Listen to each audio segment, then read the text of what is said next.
Distorted Fate, written by Sylvac. Chapter 23, Hayburgers. Twilight, are you okay? I gingerly asked as I slowly backed away from the manic alicorn. Never better! Though I wish Spike didn't force me to stop my research on those crystals again. He wants me to take a break, but he doesn't understand that those crystals are an absolute mystery. Their unusual reactions alone to magic is so unheard of, I just wish I knew where they originated from. Twilight said, her manic smile not slipping once. Okay, this mirror is way too cut up with Wait a minute. The Marilla shards are producing unusual reactions to magic? I need to keep that in mind for the future, and make sure the twins never get near them. Well, you look tired, Twilight. Maybe you need some sleep. Not you too! Spike already told me that I need some sleep, but I'm perfectly fine. Already had 10 cups of coffee today and I feel fantastic! Whatever this coffee is, I doubt it's healthy for any pony to have 10 cups of it. I thought to myself as she continued.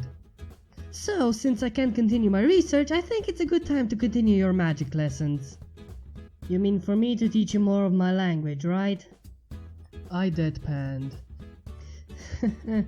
Looks like nothing is going to get past you. Twilight sheepishly said. So, how's your levitation practice going? I am getting better. Use levitation to write in my school time. I am able to use it for about 1.5 as long as the first time. Oh my, you're improving fast! Maybe you're ready to try levitating multiple objects at once! How about we go to your room in Sugar Cube Corner so we can practice in private? Before I said yes, I suddenly remembered the Marilla shards stashed in my room. I don't know if these ponies can be sensitive to their presence, especially Twilight since she's an alicorn. Best to choose a separate location for the time being. Looking at Twilight, I said, No, twins are there. They might get in the way and will bother me while I practice my magic. You have a good point there, and since the library isn't an option right now... Twilight said before a rumble from my stomach interrupted her. As I looked at my stomach in annoyance, Twilight just smirked at me and said, Looks like some filly is hungry today. How about we go to Hayburger for some dinner? My treat. Giving her a shrug, I followed Twilight to this Hayburger place, figuring that as long as we were in some public place, I would have someone to save me if this mare's mind finally snapped, if it hadn't already. It didn't take long to arrive at the place, which at first glance looked similar to Sugar Cube Corner, but at the register the similarities ended. Above the registers they had their menu displaying all the food they could here, though I knew that there was more food than what was shown judging by the number of lines with prices next to them that indicated their full menu. So, what do you want, Aether? Twilight asked, to which I simply gave her a deadpan stare. Oh, you probably can't read the menu beyond the pictures. Just give me what you are getting. I dryly replied. Are you sure? What if you don't like it? Twilight asked. I had worse. Okay, Twilight replied before placing our orders. While she ordered a Hayburger, a side of hay fries and a chocolate milkshake for me, I was amazed by her own order. That consisted of 4 Hayburgers, thought of different kind based on the additional words she used during that part of the order, 2 sides of hay fries and a shake for herself. After we received our meals, we took a seat at a table near a wall that was on the other side of the entrance to avoid the flow of ponies coming in and out. I tried to eat my meal but was stopped by the sight of, well, Twilight gorging herself. As disgusting as it was one of those sights that you can't take your eyes off, no matter how much your brain tells you to look away. Where does all that food go?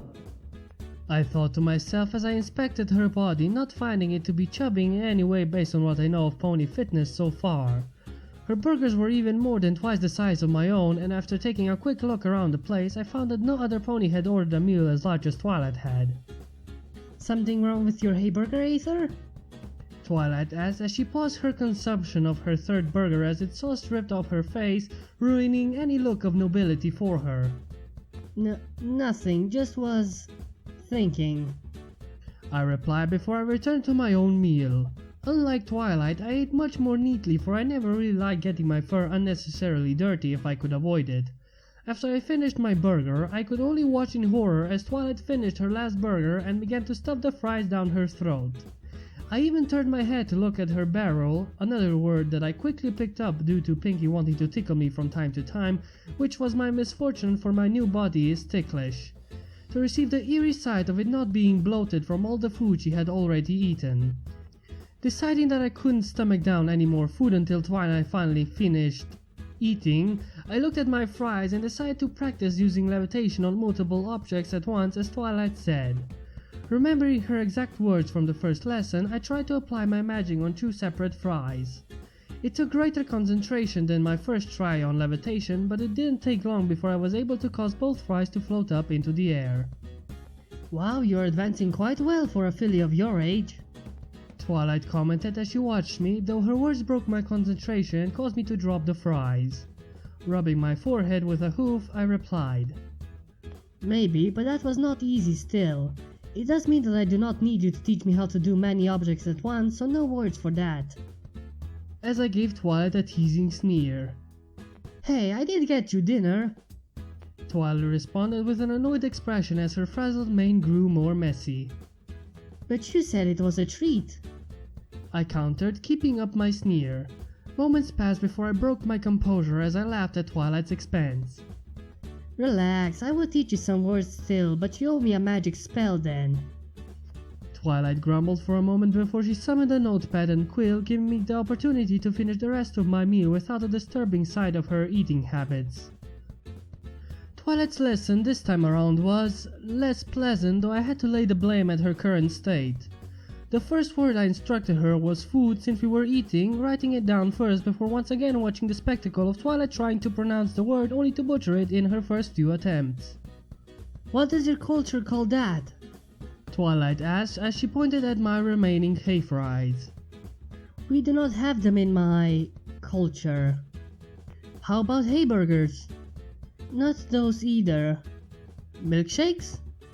Twilight asked, only to receive a shake of my head. Oh, how about quills? Twilight said as she waved the quill in front of my face with her magic. Sighing to myself, I rubbed the sides of my head with my hooves before saying my language's word for quill. Twilight, maybe you need a break from all this. Well, a break from learning new things. I said as I grabbed the quill out of the air and wrote down my language's word on the notepad. What are you talking about?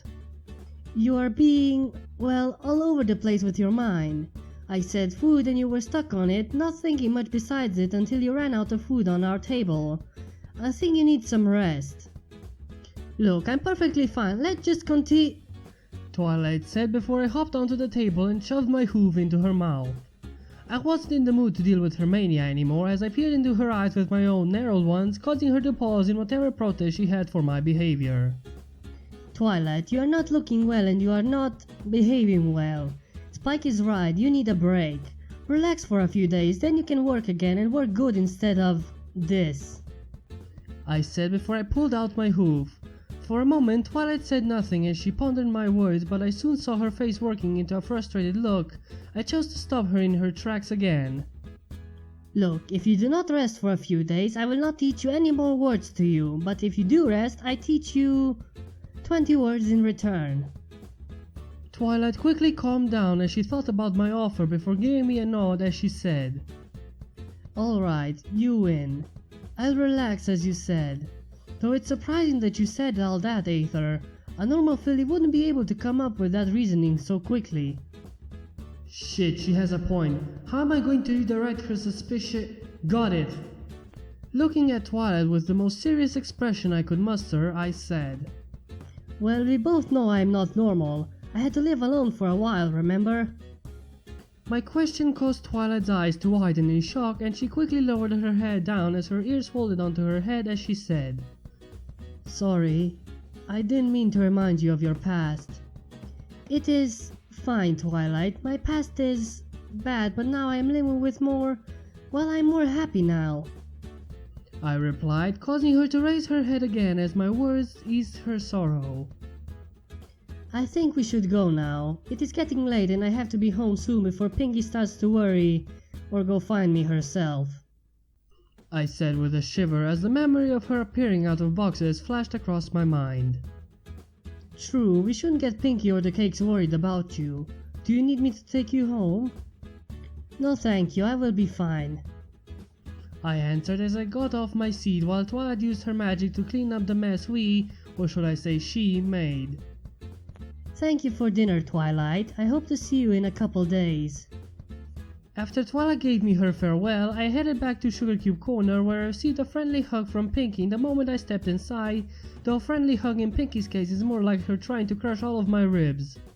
She then asked why I took so long with Rarity, only for me to truthfully answer that I spent the rest of the day with Twilight before telling her to take a break from her work due to how crazy she looked.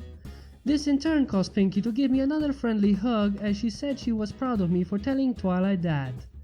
After I checked to see that my ribs were intact, gave the cakes the usual pleasantries, and told Pinky that Shirley needed to meet her in the morning whenever she could make it, I made my way back to my room for some last minute magic practice before I turned in for the night. As I pulled the covers over me, the memory of my nightmare crossed my mind, only for me to shake it off as I thought it was probably just some fluke or just my mind coping with the horror of that one world that I've been to. Instead, to keep that memory off my mind, I recalled the memories I made in this world, which to be honest were extremely pleasant compared to the rest of my life, as I drifted off to sleep. Well, here you have another chapter of Distorted Fate. If you liked it, hit that like button and subscribe, and here is your daily dose of brainwashing.